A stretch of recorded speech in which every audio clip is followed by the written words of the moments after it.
Steaks and French fries are way up there on the list of foods the Drummond family loves, but I'm gonna amp that up by making flank steak with herb sauce and 3-cheese waffle hash browns. How good does that sound? I'm starting with the flank steak. I'm just patting it dry, and I'm gonna add a very simple seasoning of just salt and pepper. Now I have a hot grill pan, and I'm gonna put it seasoned side down, and I'll let it start grilling while I season the other side. Flank steak has such amazing flavor. Love the texture. It's gonna take about 5 minutes on the first side. So I'm gonna get started on the mixture for the 3-cheese waffle hash browns. I have frozen shredded hash browns that I let thaw, and I'm adding some melted butter. I'm gonna add 3 grated cheeses. I've got cheddar, mozzarella, and pepper jack. Okay, now I wanna season this with some salt and lots of pepper. When my family eats any kind of fried potato, they add tons of pepper. Okay, and I'm gonna get this into the waffle maker so it can start to cook. I've already got the waffle maker nice and hot. And it's really important to spray it well with cooking spray, just so those potatoes don't stick. And I'm gonna spray the top 2. And then I'm gonna add a heaping cup to each of the wells of the waffle maker. This is a great approach to take if you're making a brunch for family that's visiting for the holidays. They're perfect with a salad for lunch. Now that's my kind of eating. Make a healthy salad and then eat cheesy hash brown waffles with them. And then I'll close the waffle maker, and it's gonna take this about 12 minutes to cook. So I'm gonna go back to the flank steak, see if it's ready to turn over. Ooh, look at how good this is looking. Beautiful surface, gorgeous grill marks. Now I need to let it cook on the second side for another 5 minutes.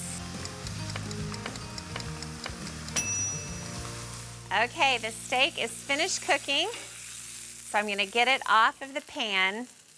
While the steak rests, I'm gonna make a beautiful herb sauce to pour over the sliced steak. And I'm gonna pour some olive oil into a bowl, about 2/3 of a cup, about a 1/4 cup of red wine vinegar, finely minced shallots. I've got some serrano pepper that's finely diced, and I'll grate in a clove of garlic.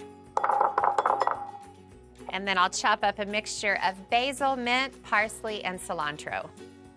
This is basically a version of chimichurri, which is right up there with my favorite steak sauces. It's basically a mixture of green herbs, a little bit of oil and vinegar. It is so tasty. Okay, those herbs are totally minced. They smell so good. I would love to have a candle with the scent of all of these herbs together. Delicious. I am so scent driven. Yum, yum. Okay, I'm gonna add some salt and pepper to the sauce, and then this will be good to go. All right, I'm gonna let this sit, and I am going to slice the flank steak. We'll see how this looks. I do believe it turned out just perfect. I'm gonna grab the platter, and I'll get the steak on. Nothing like a white platter when you're serving glorious medium rare beef. Now, as if that wasn't exciting enough, it's time to check on these, waffle hash browns. Oh, look at how golden and crisp these are. And I might add cheesy. Okay, I'm just gonna kind of overlap them one by one. They're nice and hot. Now for the herb sauce. This is so pretty, and I'm just gonna spoon it in a line on the beef. The garlic in this sauce adds really big flavor, and the herbs are so fresh. And then I'll put the rest of it in a little dish on the side. Well, I am almost speechless. This is so pretty. Flank steak with herb sauce, 3-cheese waffle hash browns. This is a new favorite in our house. I'd say I've definitely raised the stakes.